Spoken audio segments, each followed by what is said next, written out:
Sheelu கிச்சன்லேருந்து beetroot gravy பண்ணி காமிக்க போகிறேன். வாங்க எப்படி செய்யலான்னு பார்க்கலாம்.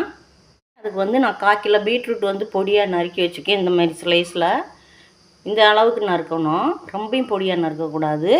ஒரு 2 பெரிய வெங்காயம் நறுக்கி வச்சுருக்கேன். 3 கொத்து கருவேப்பிலை எடுத்து வச்சுருக்கேன். ஒரு தக்காளி பழம் பொடியாக நறுக்கி வச்சுருக்கேன்.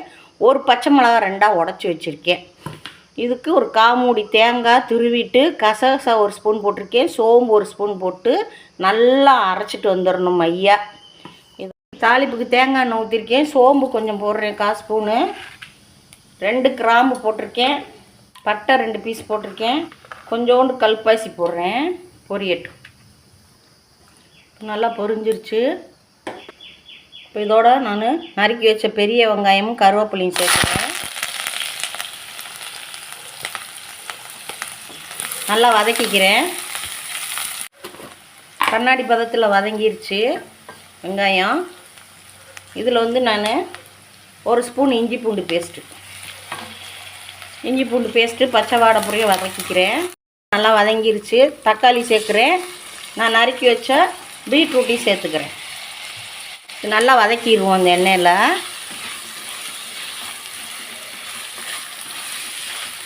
இது நல்லா வதக்கிட்டு இப்போ வதங்கிறதுக்கு காயில் உப்பு பிடிக்க தக்காளி வதங்க உப்பு போட்டிருக்கேன், கொஞ்சமாக கல் உப்பு. மசாலா சேர்த்துருவோம். அடுப்பை சிம்மில் வச்சுக்கிடுவோம். கொஞ்சம் மிளகாப்பொடி வந்து பெருங்காய ஸ்பூனுக்கு 2 ஸ்பூன் போடுறேன்.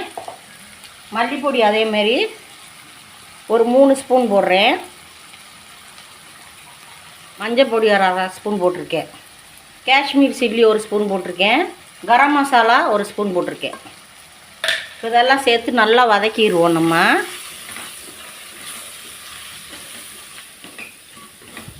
நல்லா பச்சை வாடை போட்டும், மசாலா பச்சை வாடை போட்டும். மசாலாலாம் நல்லா வதங்கிருச்சு. நம்ம 1 டம்ளர் தண்ணி சேர்த்துருவோம். காய் வேகட்டும்.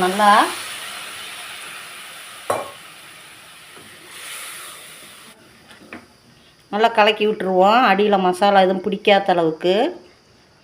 இது ஒரு மூடி போட்டு நம்ம மூடி விட்டுட்டு நம்ம வேகட்டும். நம்ம அதுக்குள்ளே தேங்காயை அரைச்சி எடுத்துகிட்டு வந்துடுறேன். ஓப்பன் பண்ணி பார்க்கலாம். கிரேவி இப்போ நல்லா வெந்துக்கிட்டு இருக்குது, கொதிச்சு. இங்கே பாருங்கள். இப்போ இந்த ஸ்டேஜில் நம்ம கொஞ்சமாக நான் புளி தண்ணி ஊற்றுறேன். சும்மா கொஞ்சமாக புளி கரைச்சி வச்சுருக்கேன். ஒரு குட்டி நெல்லிக்காய் சைஸு. இந்த பச்சை மிளகாயும் இதில் போட்டு விட்டுறேன். இப்போ கொஞ்சம் உப்பு சேர்க்கணும். நம்ம கொஞ்சம் தான் அப்போ தான் தக்காளி வதங்க உப்பு சேர்த்தோம். இப்போ கிரேவிக்கு தக்கன கல் உப்பு சேர்த்துருக்கேன். ஒரு கிண்டி விட்டுருவோம். நம்ம நல்லா வேகட்டுது. இது சப்பாத்திக்கு சாதத்துக்கெல்லாம் ரொம்ப டேஸ்ட்டாக இருக்கும். ஓப்பன் பண்ணி பார்த்துருவோம். இங்கே பாருங்கள், நல்லா வெந்துக்கிட்டு இருக்கு. இப்போ நம்ம அரைச்ச தேங்காயை சேர்த்துடலாம்.